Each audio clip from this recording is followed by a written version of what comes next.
2 বছর আগে ধুমধাম করে বিয়ে হয়েছিল, আর আজকে সকাল একটা ডিভোর্স পেপার সাইন করে বের হলাম কোর্ট থেকে। হাতে ডিভোর্সের কাগজ আর কাঁধে একটা ব্যাগ। ব্যাগে আমার 2 বছরের সংসারের স্মৃতি, একটা শাড়ি, কিছু ছবি আর আমার সার্টিফিকেট। শ্বশুরবাড়ি থেকে বের হওয়ার সময় শাশুড়ি বলেছিল, যাও, ডিভোর্সি মেয়ের কপালে আর কি আসে। আমি কিছু বলি নাই, শুধু হাসছি। বাবার বাড়িতে আসলাম দুপুরে। মা দরজা খুলে আমাকে জড়িয়ে ধরে কান্না। মা রে। বাবা চুপচাপ, চোখ লাল। আমি বললাম, কান্না করো না, আমি ঠিক আছি। কিন্তু ঠিক ছিলাম না। রাতে নিজের পুরান রুমে শুয়ে ছাদের দিকে তাকিয়েছিলাম। 2 বছর আগেও এই রুমেই ঘুমাতাম, স্বপ্ন দেখতাম। আর আজকে ডিভোর্সি ত্যাগ নিয়ে ফিরলাম। পরদিন সকাল, পাড়ার চাচিরা আসা শুরু। ও নীলা, মা, কি হয়েছে রে? জামাই কি পরকিয়া করছে? বাচ্চা হয়নি তাই সায়রা দিছে। আমি চুপ।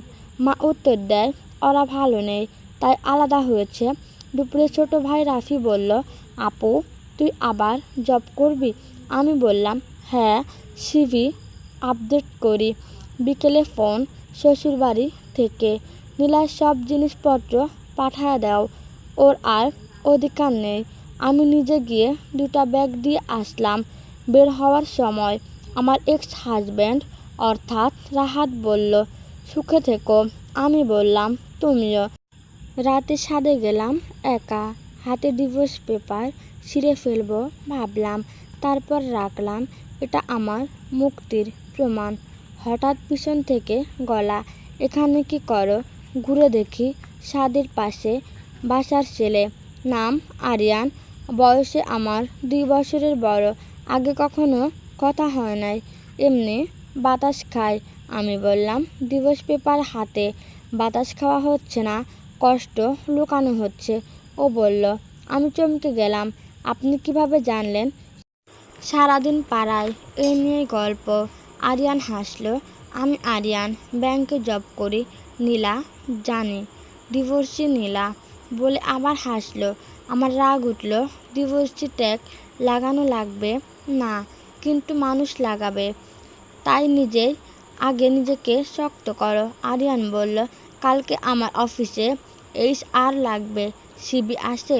আমি অবাক। আপনি আমাকে চাকরি দিবেন? না, সুযোগ দিব, বাকিটা তোমার। কান্না করে জীবন কাটে না নীলা, বলে নেমে গেল। সেই রাতে আমি ঘুমাই নাই, সিবি বানাইছি। পরদিন সকাল 9টায় আরিয়ানের অফিস ইন্টারভিউ শেষে বস বলল, আপনি কাল থেকেই জয়েন করেন, বেতন 20,000। আমার নিজের টাকা। বাসায় এসে মাকে বলতেই মা কান্না করে দিল। আলহামদুলিল্লাহ। রাতে আবার ছাদে। আরিয়ান আগে থেকেই ছিল। কি হলো? জব পাইছি। গুড। ডিভোর্সি নীলা, এখন ফিনান্সিয়ালি ফ্রি নীলা। আমি হাসলাম। ধন্যবাদ। ধন্যবাদ লাগবে না, শুধু একটা কথা মনে রেখো। আরিয়ান আকাশ দেখিয়ে বলল, ভাঙা কাজ জোড়া লাগে না, কিন্তু ভাঙা মানুষ নতুন করে চকচক করতে পারে। সেদিন বুঝলাম, জীবন শেষ হয় নাই, নতুন করে শুরু হচ্ছে। সকাল 8টা, নতুন জব, নতুন ড্রেস। মা কপালে চুমু দিয়ে বলল, যাও মা, মাথা উঁচু করে যাও। আমার বুক ঢুক ঢুক। 2 বছর পর অফিসটা বড় ব্যাংক। আরিয়ানের অফিসে HR রুমে ঢুকতেই সবাই তাকালো। নতুন ম্যাম, ডিভোর্সি। ফিসফিসানি কানে আসলো। আমি চুপ করে নিজের ডেস্কে বসলাম। একটাই মিটিং, কনফারেন্স রুমে ঢুকে থমকে গেলাম। টেবিলের ওপাশে রাহাত, আমার এক্স হাজব্যান্ড। ও এই ব্যাংকের লোন ডিপার্টমেন্ট অফিসার। চোখাচোখি 2 সেকেন্ড। রাহাত চোখ নামিয়ে নিল। আমি সোজা হয়ে বসলাম। বস বলল, নীলা, তুমি ক্লায়েন্ট ডেটা হ্যান্ডেল করবা। রাহাত, তুমি লোন সেকশন। পুরা রুমে পিনপতন নীরবতা। সবাই জানে আমরা কি। মিটিং শেষ বের হওয়ার সময় রাহাত আস্তে করে বলল, এখানে কেন আসলা? নিজের পায়ে দাঁড়াতে? আমি হেঁটে চলে গেলাম। লাঞ্চ টাইম, ক্যান্টিনে একা বসে আছি। হঠাৎ 2-3টা মেয়ে এসে বলল, আপু, আপনি রাহাত স্যারের এক্স ওয়াইফ না? এক্স। আমি ছোট্ট করে উত্তর দিলাম, কেন? ডিভোর্স হয়েছে।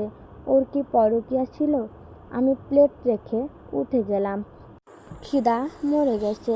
বিকেল 4টা। আরিয়ান আমার ডেস্কে আসলো। প্রথম দিন কেমন? ভালো। মিথ্যা বললাম। চোখ ফোলা কেন? ঘুম হয় নাই। আরিয়ান একটা চকলেট দিল। ডিভোর্সি মেয়েদের জন্য স্পেশাল ভোজ। স্টেজ কমে। আমি হেসে ফেললাম। প্রথমবার। অফিস শেষে বাসায় ফিরতেই পাড়ার নতুন নাটক। চাচি, খালা সবাই গেটে। নীলা, শুনলাম তোমার এক্সের অফিসেই জব নিছো। মতলব কি? পরপুরুষের সাথে অফিস করো, লজ্জা করে না? মা রেগে গেল। আমার মেয়ে চুরি করে না, কাজ করে। আমি রুমে গিয়ে দরজা বন্ধ করলাম। কান্না আসলো। ডিভোর্সি শব্দটা গায়ে এসিডের মতো লাগতেছে। রাত 10টা। ছাদে গেলাম। আরিয়ান আগে থেকেই। কি, প্রথম দিনেই কেঁদে দিছো? না, চোখ মুছলাম। মিথ্যা। ও পাশে বসলো। শোনো নীলা, মানুষ কথা বলবে।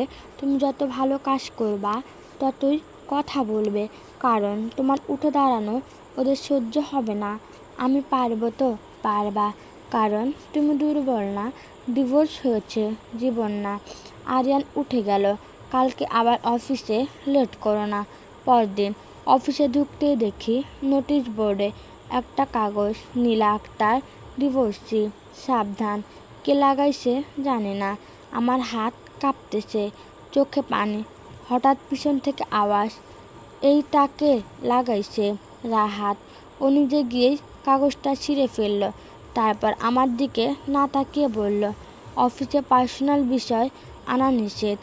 HR-এ কমপ্লেন করো। বলে চলে গেল। আমি অবাক। ও সাহায্য করলো। HR-এ কমপ্লেন করলাম। সিটিভি চেক করে বলল, সন্ধ্যায় বাসায় ফিরি, দেখি একটা চিঠি। খুলে দেখি রাহাতের লেখা।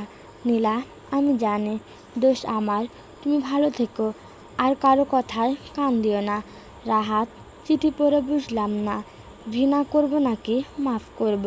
রাতে ছাদে আরিয়ানকে বললাম সব। ও শুনে বলল, দেখো, এক্স অনুতপ্ত, আর আমি তোমার পাশে। এখন সিদ্ধান্ত তোমার। তুমি পিছনে তাকাবা নাকি সামনে হাঁটবা? আমি আকাশের দিকে তাকালাম। সামনে। সিসিটিভি ফুটেজ চেক করার কথা শুনে অফিসে কানাঘুষা আরও বেড়ে গিয়েছে। সকাল 10টা। HR ম্যাম ডাকলো আমাকে আর রাহাতকে। ফুটেজে দেখা গেছে নোটিশটা লাগাইছে আমাদেরই ইন্টার্ন মেয়ে সুমি। সুমি কাঁপতেছে। বয়স 20। কেন করছো? HR ম্যাম জিজ্ঞেস করলো। সুমি কান্না করে দিল। সরি আপু, রাহাত স্যারকে আমার ভালো লাগে। আপনি ডিভোর্সি, তাই ভাবলাম থাপ্পড় মারতে ইচ্ছে করতেছে, কিন্তু আমি শান্ত থাকলাম। তোমার ভালো লাগা দিয়ে অন্যের সম্মান নষ্ট করবা না। নেক্সট টাইম পুলিশে দিব। আমি বললাম। রাহাত একবার আমার দিকে তাকালো, কিছু বলল না। লাঞ্চে আরিয়ান বলল, স্ট্রং, এরকমই থাকবা, কিন্তু ক্লান্ত লাগে। ক্লান্তি নিয়েই জয় করতে হয়। বিকেল 4টা। বসের কল। নীলা, তোমার কাজ আমি দেখেছি। ক্লায়েন্ট হ্যান্ডেলিং ভালো। তোমাকে টিম লিডার বানাতে চাই। প্রমোশন। বেতন 35,000। আমার হাত পা কাঁপতেছে। 2 মাসের মাথায় প্রমোশন। কিন্তু কোনো কিন্তু নাই। কাল থেকে জয়েন করো। খুশিতে মাকে ফোন দিলাম। মা কান্না করে দিল। আলহামদুলিল্লাহ। বাসায় ফিরে দেখি পাড়ার চাচিরা আবার। শুনলাম ব্যাংকে বড় পোস্ট পাইছো। টাকা দিয়ে মুখ বন্ধ করছো নাকি? আমি ব্যাগ থেকে জয়েনিং লেটার বের করে দেখালাম, যোগ্যতা দিয়ে। বলে রুমে চলে গেলাম। রাত 11টা। ছাদে আরিয়ান আসলো, হাতে বিরিয়ানি প্যাকেট নিয়ে। Promotion party. আপনি কিভাবে জানলেন? অফিসের সব খবর আগে আমিই পাই। ও হাসলো। খেতে খেতে আরিয়ান বলল, নীলা, তুমি একটা জিনিস খেয়াল করেছো? 15 দিনে তুমি কত শক্ত হইছো। আপনি পাশে ছিলেন তাই। আমি শুধু ধাক্কা দিছি, হাঁটা তুমি নিজেই শিখছো। হঠাৎ ফোন রাহাত। নীলা, কালকে কথা বলতে পারবা? 10 মিনিট। ইম্পর্টেন্ট। কী বিষয়? Face to face please. Phone কেটে দিন। আরিয়ান সব শুনল, তারপর বলল, যাও, কথা শোনো, ভয় পেও না, তুমি এখন আর আগের নীলা নাই। পরদিন সকাল, ব্যাংকের স্বাদের ক্যান্টিনে রাহাত আগের থেকেই বসে আছে, চোখের নিচে কালি। বসো। আমি বসলাম। প্রমোশনের জন্য কনগ্রাচুলেশন। ধন্যবাদ। আমি আমি সরি নীলা, আমি বুঝতে পারিনি। ফ্যামিলির প্রেশার, আমার জেদ, তোমাকে অনেক কষ্ট দিচ্ছি। আমি চুপ। আমি চাই না তুমি ফিরে এসো, শুধু চাই তুমি ভালো থেকো। আর যদি কখনো কোনো হেল্প লাগে আমি আসি। উঠে চলে গেল, পিছন ফিরে তাকালো না। আমার বুকের ভিতর থেকে 20 কেজি পাথর নেমে গেল। অফিসে ঢুকেই দেখি আমার নতুন কেবিন, নামের প্লেট নীলা আক্তার, টিম লিডার HR। সবাই হাততালি দিল, কেউ কেউ হিংসায় জ্বলতেছে। সন্ধ্যায় বাসায় এসে ছাদে গেলাম। আরিয়ান ছিল না। একটা চিরকুট রাখা, প্রমোশন ট্রিট বাকি রইল, ডিভোর্সি থেকে বয়স নীলা হওয়ার জন্য। আমি হাসলাম। ডায়েরিতে লিখলাম, আজকে আমি নিজের জন্য গর্বিত। ডিভোর্স আমার শেষ নয়, শুরু। প্রমোশনের 1 সপ্তাহ পর অফিসে এখন সবাই নীলা ম্যাম বলে। ফিসফিসানি কমছে। শুক্রবার সকাল, আমি ঘুমাচ্ছি, মা এসে ডাক দিল, নীলা, মা ওঠ, মেহমান আসবে। আমি অবাক, কে মা? পাশের বাসার আরিয়ানের মা বাবা। আমার কলিজা ঢুক করে উঠল। 10 মিনিটে রেডি হলাম, সাদা সালোয়ার কামিজ। ড্রয়িং রুমে গিয়ে দেখি আরিয়ান, ওর মা বাবা আর ছোট্ট বোন বসে আছে। আরিয়ানের মা আমাকে দেখেই বলল, মাশাআল্লাহ। আমি সালাম দিলাম, আর হাত পা কাঁপতেছে। নাস্তা, গল্প, সব নর্মাল। হঠাৎ আরিয়ানের বাবা বলল, নীলা মা, আমরা সরাসরি বলি, আমরা আরিয়ানের জন্য তোমাকে দেখতে আসছি। আমার মাথা ফাঁকা। মা বাবা দুজনে চুপ। আরিয়ানের মা বলল, আমরা জানি তুমি ডিভোর্সি, কিন্তু আমরা মানুষ দেখি, ত্যাগ দেখি না। আরিয়ান 1 মাস ধরে তোমার কথা বলে, বলে তুমি অনেক সাহসী। আরিয়ান মাথা নিচু করে বসে আছে, একবারও আমার দিকে তাকায় নাই। বাবা বলল, আমাদের মেয়ে মতামত লাগবে। সবাই আমার দিকে তাকালো। আমি পানি খেলাম, গলা শুকিয়ে গেছে। আঙ্কেল, আন্টি, আপনারা সম্মান দিয়ে আসছেন, তার জন্য ধন্যবাদ। কিন্তু আরিয়ানের মা বলল, কিন্তু আমি এখনও নিজেকে গুছিয়ে নেই নাই। ডিভোর্সের 1 মাস হয়েছে। আমি জব, নিজের পা শক্ত করা নিয়ে ব্যস্ত। আর আমি আরিয়ানের দিকে তাকালাম। আরিয়ান ভাইয়ের সাথে আমার বন্ধুত্ব, এর বেশি কিছু ভাবি নাই। আরিয়ান এবার মুখ তুলে তাকালো, চোখে কষ্ট। আমি না বলছি না, শুধু সময় চাচ্ছি। 6 মাস। এই 6 মাসে আমি নিজেকে প্রমাণ করতে চাই, তারপর সিদ্ধান্ত নিব। আমি বললাম। আরিয়ানের বাবা হাসলো, ঠিক আছে মা, আমরা 6 মাস ওয়েট করব। ওরা চলে যাওয়ার পর বাসায় পিনপতন নীরবতা। আরিয়ান আগেই থেকে সরি। মা বাবাকে আমি বলি নাই, ওরা নিজেই আসছে। কেন বললা? আমি জিজ্ঞেস করলাম। কারণ তোমাকে পছন্দ করে নীলা, ডিভোর্সি, টিম লিড, কান্না করা মেয়ে, সব তোমাকেই। আমার চোখে পানি। আরিয়ান, আমি ভয় পাই, আবার কষ্ট পেতে ভয় পাই, তাই 6 মাস দিলা। ঠিক আছে, এই 6 মাস আমি তোমার বন্ধু, প্রেসার দেব না, শুধু পাশে থাকবো। ডিল? ও হাত বাড়ালো, আমিও হাত মিলালাম। ডিল? সবাই জেনে গেছে আরিয়ানের ফ্যামিলি আসছিল। দেখছো, ডিভোর্সি মেয়ে আবার বিয়ের জন্য লাফাচ্ছে। আমি কানে তুললাম না। বিকেলে রাহাত ডাকলো, নীলা, 2 মিনিট বলো। শুনলাম প্রপোজাল আসছে। ভালো, তুমি ডিজার্ভ করো। রাহাত হাসলো, আর হ্যাঁ, আমি এনগেজ, সামনে বিয়ে। আমার বুক থেকে শেষ পাথরটাও নেমে গেল। অনেক শুভকামনা। সন্ধ্যায় বাসায় এসে মাকে জড়িয়ে ধরলাম। মা, আমি ভয় পাই। মা মাথায় হাত বুলিয়ে বলল, ভয়কে জয় করেই তো মানুষ বড় হয় মা।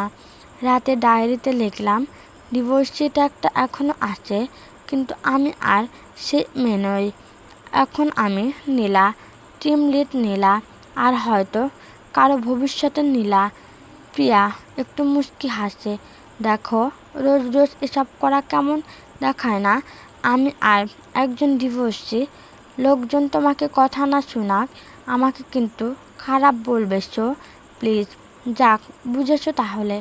এখন তাহলে জলদি আমাকে ভালোবাসা শুরু করে দাও, তাহলে আর ডিস্টার্ব করবো না, ডিরেক্ট বিয়ে করে নেব। দেখো, এটা আমার অফিস, এখানে সিন ক্রিয়েট করো না। আমার জবটা চলে যাবে, তখন আমার ছেলেকে কে দেখবে? সো প্লিজ যাও, বাই। না, আগে শোনো, এটা বলো। সে প্রিয়ার হাত ধরে ফেললো। হাত ধরায় প্রিয়া চোখ বড় বড় করে ফেলে। তখন নোমান হাতটা ছেড়ে দেয়। সরি নোমান, নেক্সট থেকে হাত ধরার আগে 10 বার ভাববেন। সরি, আমি এটা করতে চাইনি। তুমি চলে যাচ্ছিলে, তাই। আমার অফিসের সময় চলে যাচ্ছে। আচ্ছা, শুনো তাহলে, আজ বিকেলে আসবো আমি, এবং তোমাকে নিয়ে বাসায় ছেড়ে আসবো। কথা আছে আমার। আমার কথা নেই? কিছুই নেই। তোমার সাথে আমার নেই তো কি হয়েছে? হয়ে যাবে, যাও, লেট হচ্ছে। হি হি হি। আমি ওয়েট করব। কথাটা বলেই নোমান দৌড় দিল। প্রিয়া লজ্জা পেয়ে গেল। কেন যেন প্রিয়াও নোমানের কথাগুলো মনে ধরেছে। তার কি নোমানকে ভালো লাগতে শুরু করলো? না, এটা হলে তো অনেক বড় সমস্যা হবে। সে নোমানের লাইফটা শেষ করতে পারে না। পরক্ষণে তার মনটা আবার খারাপ হয়ে গেল। অফিসে গেল এবং নিজেকে কাজে ব্যস্ত রাখতে চেষ্টা করলো, নোমানের সাথে যাতে দেখা না হয়। তাই সে হাফ ব্রেক নিয়ে আর চলে আসতে বাহিরে চলে আসলো। কিন্তু এ কি নোমান, তুমি এই দুপুরে? আমি জানতাম তুমি এমন লুকোচুরি খেলবে। হি হি হি হি হি। তাই আমি বাসায় যাইনি বেবি, তোমাকে নিয়ে একবারে যাব। চলো বাইকে এসো, তোমার অপেক্ষায় আছে আমার বাইক। না, আমি চলে যাব ট্যাক্সিতে। বাই। যে উঠবা নাকি আমি উঠাবো? না, উঠবো না। বুঝেছি, আমার কোলে ওঠার বাহানা। ইস, কি লজ্জাবতী বউ আমার। আহা। এটা বলে নোমান প্রিয়াকে কোলে তুলে নেয় এবং বাইকে বসিয়ে দেয়। প্রিয়া তো রাগে লাল হয়ে গিয়েছে। How dare you! আহা বউ, এত রাগ করতে হয় না।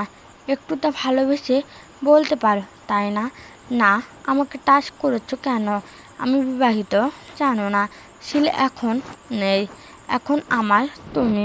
চুপ থাকো, গাড়িতে বসো। এটা বলে বাইক স্টার্ট দিল নোমান। প্রিয়া রাগে লাল হয়ে গিয়েছিল। তার উপর বাতাসে তার মাথা থেকে ওড়না সরে চুলগুলো এলোমেলো হয়ে যাচ্ছিল। উফ, নোমান তো পাগল হয়ে যাচ্ছে। নোমান বারবার ব্রেক ধরছে, আর এর ফল প্রিয়া ওকে বারবার জড়িয়ে ধরতে হচ্ছে। হা হা হা হা হা। প্রিয়া একসময় চিৎকার করে ওঠে, কি সমস্যা? গাড়ি চালাতে জানো না? তাহলে উঠিয়ে এনেছো কেন?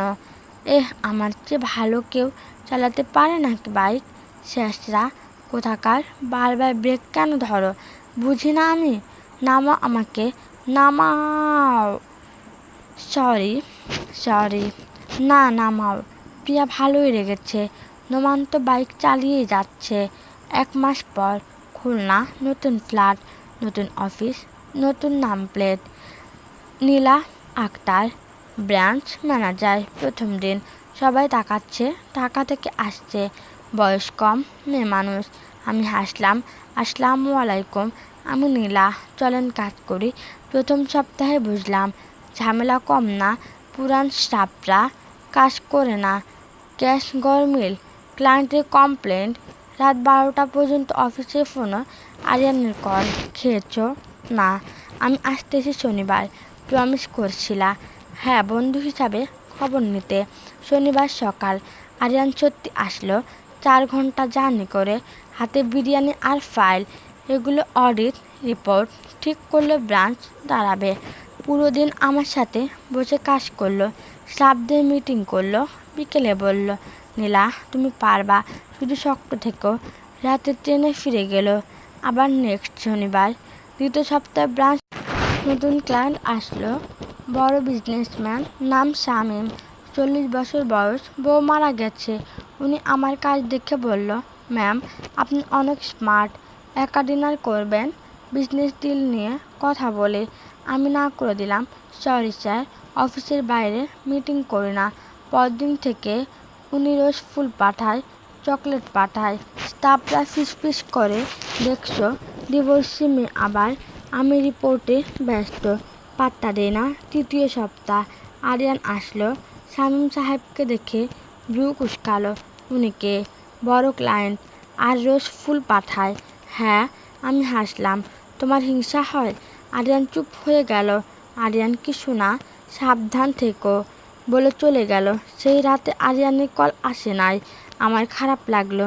পরদিন শামীম সাহেব সরাসরি বলল, নীলা ম্যাম, আমি আপনাকে পছন্দ করি, বিয়ে করতে চাই। আপনার কোনো অতীত আমি দেখব না। আমি শক্ত গলায় বললাম, স্যার সম্মান করি, কিন্তু আমি অলরেডি কমিউটেড। আর 2 মাস পর সিদ্ধান্ত নেব। প্লিজ আমাকে কাজ করতে দিন। উনি রেগে চলে গেল, অ্যাকাউন্ট ক্লোজ করে দিল। বস ফোন দিল, নীলা কি হয়েছে? 50 লাখের ক্লায়েন্ট চলে গেল কেন? আমি সব বললাম। বস বলল, ঠিক করছো। কারেক্ট। আগে রাতে মন খারাপ, আরিয়ানকে কল দিলাম, রিং হলো, ধরল না। আমার চোখে পানি। হঠাৎ দরজায় নক, খুলে দেখি আরিয়ান ব্যাগ নিয়ে। তুমি? হিংসা করে লাভ নাই, তাই চলে আসলাম। 2 দিন ছুটি নিচ্ছি। ও হাসলো, বন্ধু বিপদে আর আমি বাসায় বসে থাকবো? ও এসে পুরা ব্রাঞ্চ গুছিয়ে দিল, স্টাফদের ধমক দিল, নতুন ক্লায়েন্ট ধরল। রাতে ছাদে, খুলনার ছাদ। সরি, সকালে রাগ করছিলাম। আরিয়ান বলল, আমিও সরি, আপনাকে টেনশন দিলাম। আরিয়ান আমার হাত ধরল। নীলা, 2 মাস বাকি। এই 2 মাসে তুমি বলো না আমি চলে যাব, কিন্তু এখন তোমাকে একা ফেলবো না। আমি মাথা রাখলাম ওর কাঁধে। থ্যাংক ইউ পাশে থাকার জন্য। ডায়েরিতে লিখলাম, নতুন শহর, নতুন শত্রু, নতুন লোভ, কিন্তু আমার পাশে আরিয়ান আছে। শামীম সাহেব চলে গেছে, কিন্তু আমার সম্মান আছে। আর 2 মাস বাকি। আল্লাহ সঠিক সিদ্ধান্ত দিও। 2 মাস পর আমার খুলনায় ব্রাঞ্চ এখন লাভে। বস বলছে বছরের সেরা ব্রাঞ্চ ম্যানেজার অ্যাওয়ার্ড দিবে। বাবা এখন পুরো সুস্থ। মা রোজ ফোন দেয়, মারে বিয়ের কি খবর? আর আজকে শুক্রবার, আরিয়ানের ফ্যামিলি আসতেছে ফাইনাল উত্তর নিতে। সকাল 10টা, বাসায় আরিয়ান, ওর মা বাবা, বোন আর আমার মা বাবা। ড্রয়িং রুমে সবাই, কারো মুখে কোনো কথা নাই। আরিয়ানের বাবা বলল, নীলামা, 6 মাস শেষ, এখন তোমার সিদ্ধান্ত। আমার বুকের ভিতর ঝড়। আমি উঠে দাঁড়ালাম। আঙ্কেল, আন্টি, 6 মাস আগে আমি ভাঙা ছিলাম। ডিভোর্সি ট্যাগ নিয়ে বেঁচে থাকতে ভয় পেতাম। সবাই আমার দিকে তাকালো। এই 6 মাসে আমি 2টা জিনিস শিখেছি। 1, নিজের পায়ে দাঁড়ানো। 2, চেনা। আমি আরিয়ানের দিকে তাকালাম। ও চুপ, চোখের পানি আটকানো। আরিয়ান ভাই আমাকে করুণা করে নাই, বন্ধু হয়ে পাশে ছিল। বাবার অসুস্থতায়, অফিসের ঝামেলায়, খুলনায় একা থাকায় একদিনের জন্য প্রেসার দেয় নাই। আরিয়ানের মা কান্না করে দিল। আমি 2 বছর সংসার করে বুঝছি, বিয়ে কাগজ না, বিশ্বাস।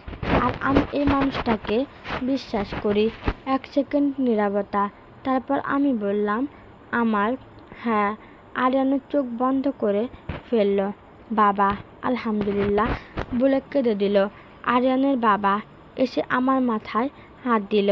মা, তুমি আমাদের ঘরের লক্ষ্মী। আরিয়ান আমার সামনে এসে আস্তে করে বলল, সত্যি? সত্যি। আমি হাসলাম, কিন্তু শর্ত আছে। কি? 1, আমাকে আমার জব করতে দিতে হবে। 2, ঝগড়া হলে 15 মিনিটের বেশি কথা বন্ধ রাখা যাবে না। 3. রোজ রাতে 1 কাপ চা তুমি বানাবা। আরিয়ান হেসে জড়িয়ে ধরল। ডিল। 1 মাস পর আমার আর আরিয়ানের বিয়ে। ছোট করে বিয়ে কার্ডে লেখা ছিল ডিভোর্সি থেকে মিসেস। কারণ প্রত্যেকটা মেয়ে নতুন করে শুরু করার অধিকার থাকে। রাহাত আর তানিয়াও দাওয়াতে আসছিল। রাহাত বলল, আপু ভালো থাকবেন। আমি বললাম, তোমরাও। বাসর রাতে আরিয়ান 2টা কাপ চা দিয়ে আসলো। একটুতে প্র্যাকটিস লাগবে। আমি হাসলাম। সারা জীবন করব। আরিয়ান আমার হাত ধরল। ধন্যবাদ আমাকে বেছে নেওয়ার জন্য। আমি জানালা দিয়ে বাহিরে তাকালাম।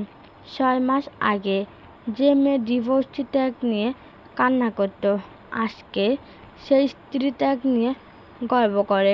ডায়েরির শেষ পাতায় লিখলাম, জীবন শেষ হয় না ভাইয়া।